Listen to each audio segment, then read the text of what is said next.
welcome to another lovely book review on the book Spin the Dawn by Elizabeth Lim. And so I discovered this book completely on a whim. I read the back cover of it and it fit my category of good versus evil so well that I decided to buy it. The book breaks many different stereotypes of archetypes. If I were to sum up the actual summary, I would say that this book is a combination of Mulan meets Aladdin, and they are also involved in Project Runway. So, with a tiny glimpse of Cinderella also attached to it. A short summary, I actually really want to read the inside jacket summary.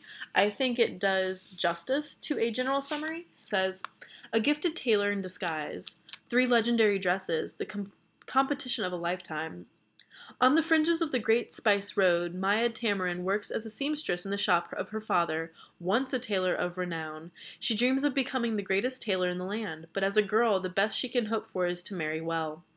When a royal messenger summons her ailing father to court, Maya poses as his son and travels to the summer palace in his place. She knows her life is a forfeit if her secret is discovered, but she'll take that risk to save her family from ruin and achieve her dream of becoming the imperial tailor. There's just one catch. Maya is one of 12 tailors vying for the job.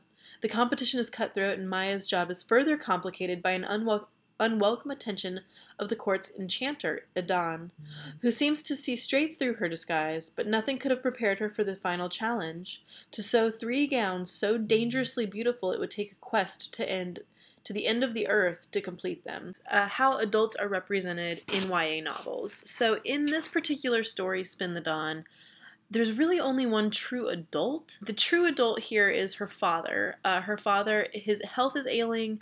You can actually kind of assume he's suffering from heartbreak more than anything. He is also getting older in age, but his wife has died. 2 of his 3 sons have also passed away from the war, and now barely almost doesn't make enough money for them to survive. So Maya feels like it is her responsibility. She is probably the best tailor in the entire family, but because she is a woman, she does not have the ability to actually become a master. So she takes on that responsibility to compete. And so her father supports her. He doesn't really know what she's doing. It's not quite Mulan to the point of her sneaking away in the dead of the night. Like, he's very aware of what she is doing and how it's dangerous. Other than that, he's really just a father who's seen a lot of loss, and he doesn't really know what to do with that or how to comprehend that amount of loss. Alright, so for the themes throughout this, there are a few. I do want to kind of combine 3 of them. Identity, self-discovery, and gender roles. Maya's story in this book is her disguised as a boy. She's disguised as her brother. So she takes on the persona of him after war. She competes in the Emperor's tailor competition, not as a woman. She can't show that she's a woman in any way. This gets a little complicated when the Emperor's enchanter kind of starts hanging around her. She has a crush on him. She can't really talk about it. So she has to discover who she really is, who she is outside of that gender norm of being somebody that's expected to marry. The other theme is love. As she travels with the Emperor's enchanter, she does inevitably fall in love with him over the course of the 2 months that they're by themselves.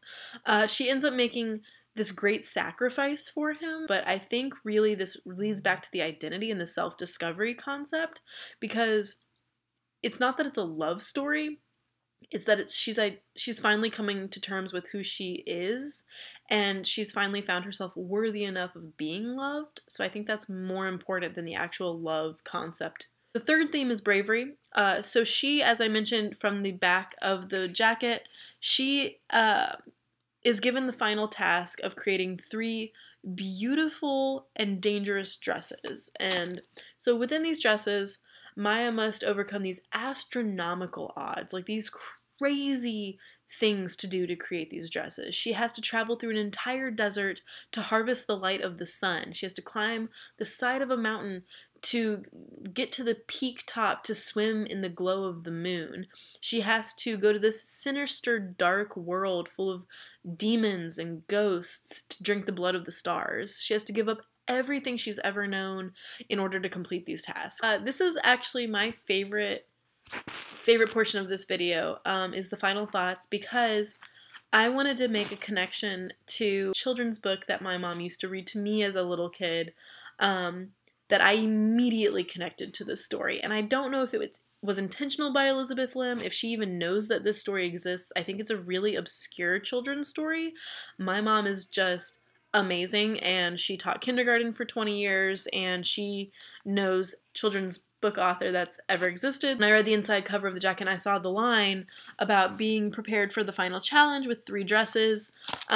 I was interested, that piqued my interest, but in the actual story itself, in the book, there's a quote that says, "These dresses are a myth, one woven with the laughter of the sun, another embroidered with the tears of the moon, and lastly, one painted with the blood of the stars." It reminded me of a very important plot point of this particular children's book, Princess Furball, written by Charlotte Huck in 1989. And so I want to read just a small portion of this children's book. The princess then thought of a clever plan. "Father," she said, "before I marry, I must have 3 bridal gifts. One dress as golden as the sun, another as silvery as the moon, and a third as glittering as the stars." There, she thought, my father will never be able to meet these demands. When Princess Sonare tells Maya that she has to make these dresses, it's very similar. Princess Sonare is betrothed to the emperor, and she doesn't want to get married. And so she comes up with this plan of these 3 impossible dresses that is just a myth, that nobody has ever actually succeeded in making. She sends Maya on this journey to create the dresses. Elizabeth Lim does this flawlessly, and her writing style is just so beautiful that I wanted to continuously read this. The next book doesn't come out, I think, until next summer, which is kind of a bummer because I fell in love with these characters. I think as it comes to an end in the duology, the second book, I feel like we will learn more about each character. I think we'll also learn more about this myth as well. There are a lot of mythological pieces to it, some magic realism as well that I didn't really go into without giving any plot points away. The good versus evil and sci-fi books are my favorite.